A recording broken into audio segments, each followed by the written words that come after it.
Bismillahirrahmanirrahim. Wallahi Bapak Ibu, kalau kita mampu lebih banyak diam daripada berbicara, apalagi bicara dunia, tapi kita gantikan bicara zikir, istighfar, salawat, ibadah, Quran, salat, wallahi akan Allah turunkan ketenangan di hati yang luar biasa. Dan apa yang saya bicarakan sekarang, silahkan Bapak Ibu coba. Kalau tidak merasa tenang, berarti saya bohong. Tapi itu syaratnya. Jangan mulai berbicara. Di dalam rumah, jangan mulai berbicara.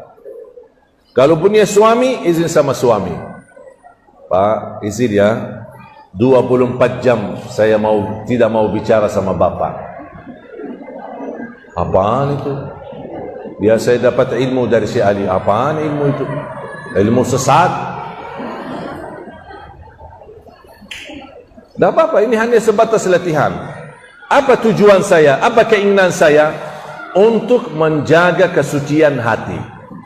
Karena salah satu yang merusak hati adalah lidah.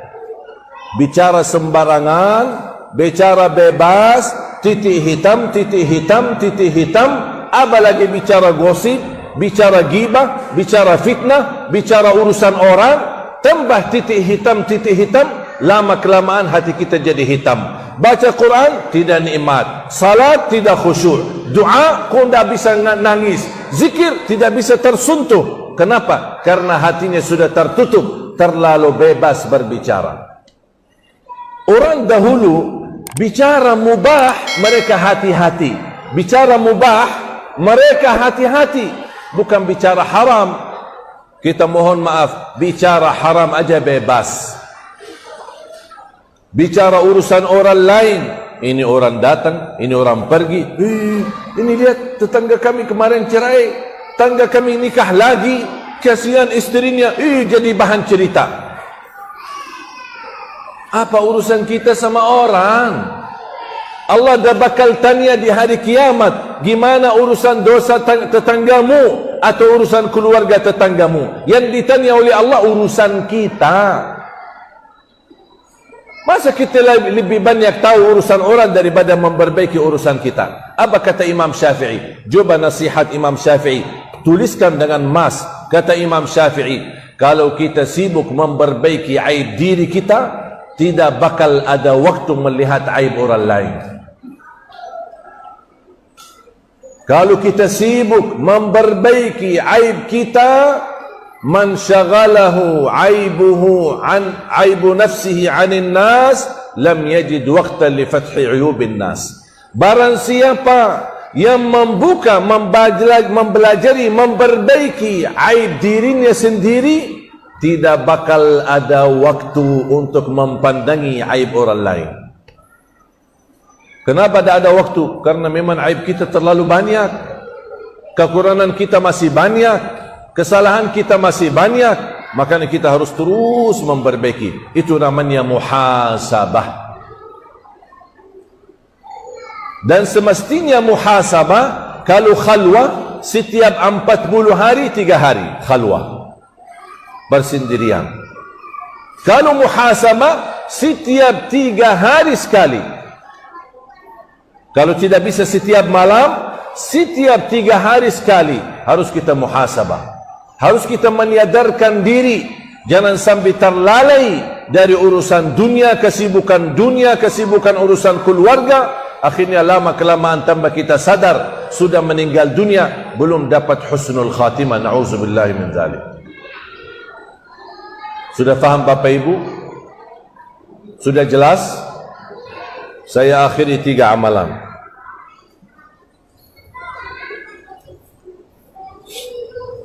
Amalan yang pertama yang sudah saya sampaikan tadi. Usahakan mempertahankan lidahnya, tidak berbicara sembarangan. Kalau bisa, jangan mulai berbicara. Kalau ada yang berbicara sama kita, boleh kita jawab. Tapi kalau ada orang yang tanya tentang urusan orang lain, kita jawab, mohon maaf, saya tidak tahu urusan orang lain. Itu aja. Saya pernah ketemu seorang ibu, dia bilang, alhamdulillah, saya tidak pernah membicarain orang lain. Tapi ibu pasti suka dengar cerita. Ya, kadang-kadang ini tetangga yang datang gitu, gimana? Saya tidak suka bicarain orang, tapi datang tetangga, bu, ada cerita. Ya, apa cerita baru ya? Suka dengar ya. Sama yang berbicara sama yang mendengar sama dosanya. Yang berbicara gosip sama mendengar gosip sama dosanya. Saya didatangin orang ke rumah, mau silaturahim. Begitu dia mulai, Syekh saya ingin curhat. Ya silahkan. Sebenarnya saya pernah mendengar ada seorang ustaz suka menjelekkan dan suka menyebut kata-kata yang tidak baik terhadap Syekh Ali Jabir. Dan saya ingin kasih tahu ustaz supaya ustaz hati-hati. Saya bilang stop. Mohon maaf, urusan kamu apa? Ustaz itu bicarain saya. Urusan kamu apa? Dia yang berbicara dan kamu menjadi tugasnya syaitan menyampaikan berbicaraan itu. Berarti kamu syaitan. Kalau kamu datang silaturrahim, ahlan wa sahlan, silahkan. Tapi kalau kamu datang membawa cerita orang ke saya, lebih baik keluar dari rumah. Saya tidak mau tahu dan saya tidak mau dengar. Yang mau berbicara, biarin. Yang pusing siapa? Dia. Yang berdosa siapa? Dia. Kenapa saya pusing? Saya tidak mau tahu siapa yang memuji saya atau siapa yang menjelekkan saya. Saya tidak peduli. Yang puji saya tidak peduli, yang menjelekkan yang saya juga tidak peduli. Yang saya pedulikan hanya ridha Allah. Allah senang, saya kerjakan. Allah tidak senang, saya tinggalkan. Jangan yang dikejar ridha manusia. Jangan yang dicari nilai manusia. Apa kata orang? Tak usah dengar apa kata orang. Karena perkataan orang tidak selalu memuaskan, tidak selalu menenangkan hati. Mungkin hari ini orang-orang bisa memuji kita, besok orang yang sama menjatuhkan kita. Manusia berubah. Tapi kalau Allah ridha, dan ridha Allah selama-lamanya, tidak mungkin dimurkai lagi. Tapi kalau manusia hari ini senang, besok ada satu kejadian bisa berubah lagi. Apalagi media. Media lebih jahat. Sebentar mengangkat orang, tiba-tiba menjatuhkan orang. Sebentar membahas banyak, tiba-tiba membahas jeleknya orang. Na'udzubillahi min dzalik. Hati-hati. Tak usah tahu tentang cerita orang. Tutup telinga. Dengarlah yang baik. Kalau ada cerita urusan orang, mohon maaf. Kecuali kalau bapa ibu mau mendengar supaya bisa bantu. Bisa ikut membantu mencari solusi masalah yang mereka hadapi dalam rumah tangga mereka. Dan ingat ancamannya, barang siapa kata Rasulullah SAW, man tatabba'a awrata akhihil mu'min tatabba'a Allahu awratahu wa fadahahu walau fi jawfi baiti. Barang siapa yang ikut aib seorang, tetangganya dan rumah orang lain, akan Allah buka aib rumahnya sendiri walaupun dia sembunyikan di dalam rumah. Itu ancamannya.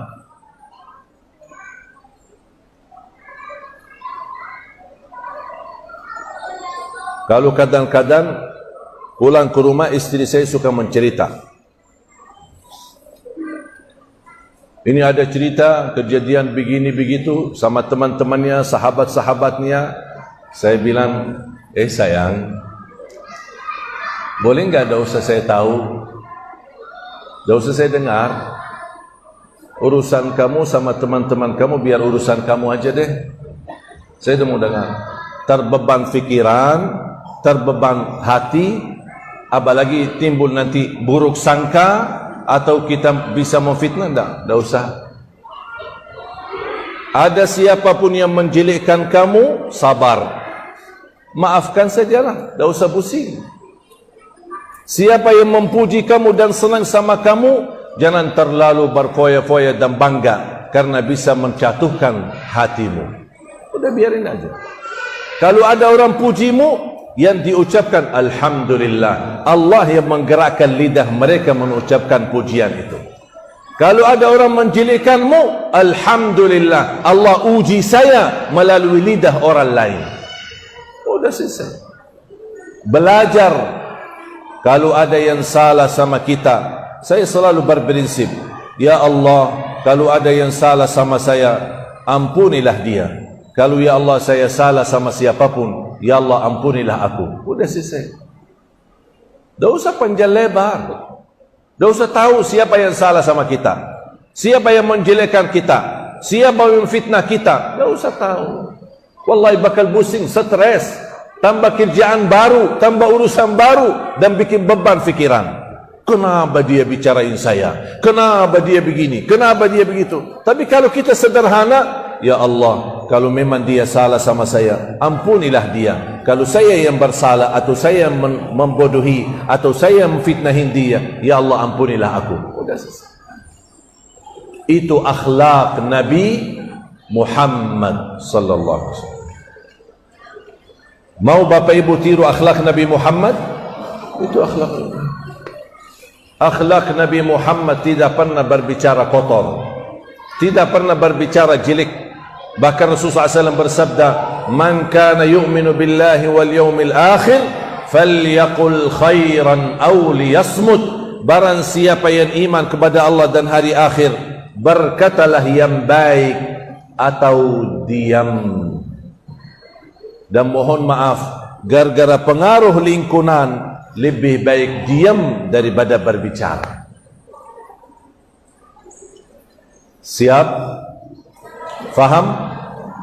Amalan yang kedua, jangan lewat sehari, khususnya habis salat fardu, dan ketika mau tidur, jangan tinggalkan ayat kursi. Hafalkan ayat kursi. Setiap habis salat dan saat mau tidur, selalu jaga ayat kursi. Kenapa?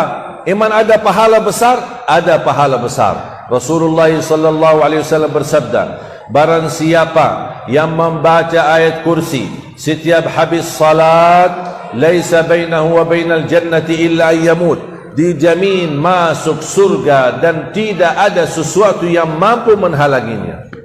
Allahu Akbar. Satu ayat jaminan masuk surga, syaratnya setiap habis salat dibaca, dan dibaca di saat tidur. Barang siapa yang membaca ayat kursi di saat tidur, akan dijaga oleh Allah dan tidak didekati oleh syaitan. Mohon maaf Bapak Ibu, anaknya sudah terlanjur tidur, tidak apa-apa, sambil usap kepalanya, bacakan ayat kursi. InsyaAllah dilindungi oleh Allah dan tidak didekati oleh syaitan. Faham? Yang terakhir, yang ketiga, jangan tinggalkan sedekah subuh. Pernah enggak dengar ceramah saya sedekah subuh? Pernah? Tausiah? Di mana dengar? Di YouTube. Ya udah, nanti Bapak Ibu pulang ke rumah, mohon buka YouTube-nya. Tahu kan YouTube saya? YouTube saya Ali Jabir. Jangan lupa subscribe ya. Biar insyaAllah terus belajar.